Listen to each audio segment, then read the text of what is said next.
আজ সকালে উঠেই করে নিয়েছি অনেক কাজ। দেখতে পাচ্ছ বেড কভারটা চেঞ্জ করে নিয়েছি। অনেক দিন ধরেই নিয়েছিলাম কিন্তু পাতা হচ্ছিল না, তো ভাবলাম আজকেই পেতে নিই। আর এখানে সোনা বাবাকে খুব সুন্দর করে সাজিয়ে সকাল সকাল পুজো দিয়ে দিয়েছি তুলসীতলাতেও ধূপ। তারপরে আর দেরি কি, চা খেতে হবে। বুঝতেই পারছো রবিবার বলে কথা, সঙ্গে কিন্তু ডিম toast. Hey guys, good morning, welcome back to my another video. তো সকাল সকাল তোমাদের সামনে চলে আসলাম একটা ব্লগ নিয়ে। আজকে হচ্ছে সানডে, তো একেতে সানডে, তার উপরে আজকে লাগছে অম্বুবাচী, আর এদিকে বাইরে পড়ছে প্রচণ্ড বৃষ্টি। তো চলো সব কিছু দেখাচ্ছি। তার আগে যে যেখান থেকে দেখছো সকলকে অনেক অনেক ভালোবাসা জানিয়ে আমি আমার ব্লগটা স্টার্ট করলাম। সকাল হয়েছে, অনেকক্ষণ উঠে পড়েছি আজকে, অনেকক্ষণ সমস্ত কাজকর্ম করে ব্রেকফাস্ট আজকে হয়ে গেছে। সব কিছু সেরে, মানে ব্রেকফাস্টে আজকে ছিল হচ্ছে গিয়ে ডিম টোস্ট, আর হচ্ছে সঙ্গে অবশ্যই চা, বুঝতেই পারছো। আর আজকের দিনটা শুধুমাত্র একটু খাওয়া দাওয়া হবে। কালকের থেকে আবার ভাবছি যে চলো ডায়েটটা স্টার্ট করব। আর এখন দেখতে পাচ্ছ সকালবেলায় এখন আমি আপাতত বাইরে বৃষ্টি পড়ছে, কী করবো বুঝতে পারছি না। রান্নাবান্না কী হবে সেটাও জানি না। তো আপাতত আমি চালটাকে একটু ভিজিয়েছি, ভাবছি যে মিক্সড রাইস করব, তো সেইটাই ইচ্ছা আছে। আর এদিকে তোমাদের দাদাভাই চলে গেছে বাজারে। বাইরে পড়ছে বৃষ্টি, আমি সেই কারণে আজকে বেরাইনি। তো যাই হোক, মোটামুটি ব্লগটা স্টার্ট করছি, আশা করছি তোমাদের ভালো লাগবে। সাথে থাকো, পাশে থাকো, যে যেখান থেকে দেখছো সকলকে অনেক অনেক ভালোবাসা জানিয়ে আমি আমার ব্লগটা স্টার্ট করছি। তো চলো বাইরের ওয়েদারটা একটুখানি তোমাদেরকে দেখিয়ে দিই। দেখো এখানে আমি মেলে রেখেছি জামা কাপড়, ওইখানেও মেলা আছে, আর বৃষ্টি পড়ছে দেখো বাইরে।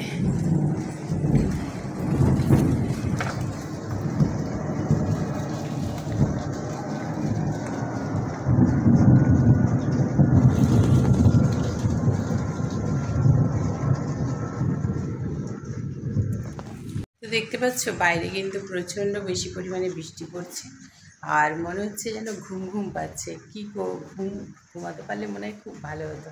তো যাই হোক, এখন আপাতত সব কিছু কাজ কমপ্লিট হয়ে গেছে, এবার করব রান্না। তো চলো রান্নার দিকে যাওয়া যাক।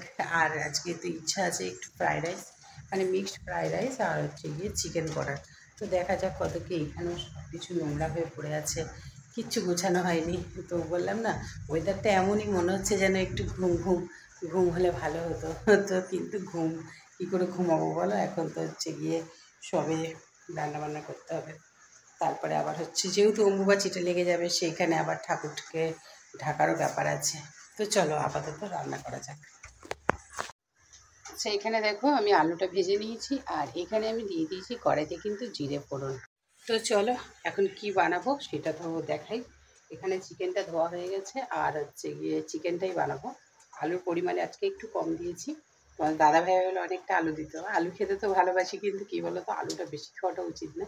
তো সেই জন্য আমি কেটেছি বলেই কিন্তু অল্প দিয়েছি। তো চলো আপাতত মশলাগুলো দেওয়া যাক।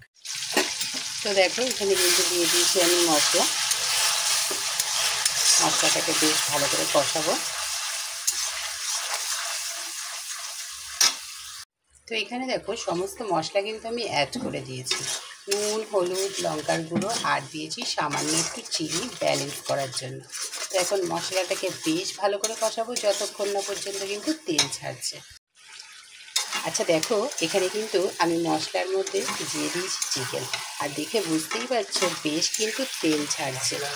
তো হ্যাঁ, বেশ কিন্তু তেল ছাড়ছে। আর এই তেল ছাড়ছে, মশলাটা ততক্ষণ পর্যন্ত মাংসের সঙ্গে কষাবো যতক্ষণ না পর্যন্ত এটা কিন্তু বয়েল হয়ে যাচ্ছে। তো এবার ধিমা আছে, আস্তে আস্তে করে কিন্তু কষাবো। তো এখানে চিকেনটা কিন্তু কষা হতে থাক, আর আমি এখানে পাশে একটুখানি কড়াইটা বসিয়ে দিয়েছি। কেন, কিসের জন্য সেটা বলছি দাঁড়াও। এখানে দেখো কিছু চিকেনের পিসেস আছে, আর এখানে রয়েছে গাজর, তার সঙ্গে কিন্তু বিনস। বুঝতেই পেরে গেছো আমি কিন্তু ফ্রাইড রাইস করবো, সেটাও হচ্ছে মিক্সড। আর তোমাদের দাদাভাইকে দিয়েছি কিছুটা কিন্তু চিংড়ি মাছ ছাড়াতে, দেখতে পাচ্ছ।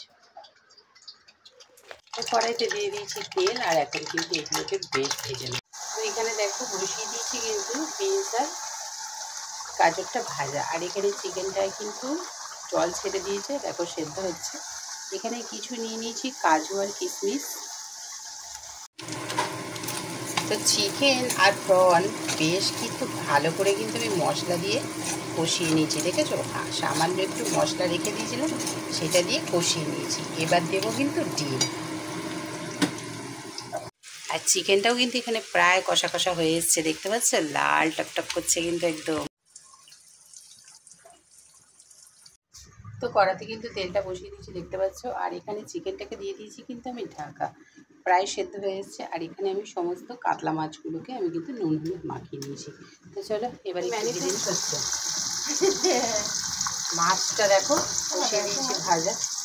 আর এখানে বাকি, আর এখানে দেখো এই যে কুট্টু কী করছে দেখে নাও, চোখগুলো জ্বলছে ভূতের মতন। তো রান্না কিন্তু কমপ্লিট হয়ে গেছে, আর দেরি কেন লাঞ্চের জন্য চলে এসেছি একদম লাঞ্চের থালি সাজাতে। দেখতে পাচ্ছ সুন্দরভাবে সব কিন্তু সাজিয়ে নিয়েছি। সঙ্গে রয়েছে ফ্রাইড রাইস, তার সঙ্গে রয়েছে স্যালাড, চিকেন রয়েছে, সঙ্গে করেছিলাম কাতলা কালিয়া। তো আজকের ব্লগটা কেমন লাগলো অবশ্যই কিন্তু কমেন্টস করে জানিও। ভালো লাগলো অবশ্যই একটা লাইক করো, আর যদি কেউ নতুন হয়ে থাকে অবশ্যই কিন্তু চ্যানেলটা ভিজিট করে নিও। তো চলো আজকের মতো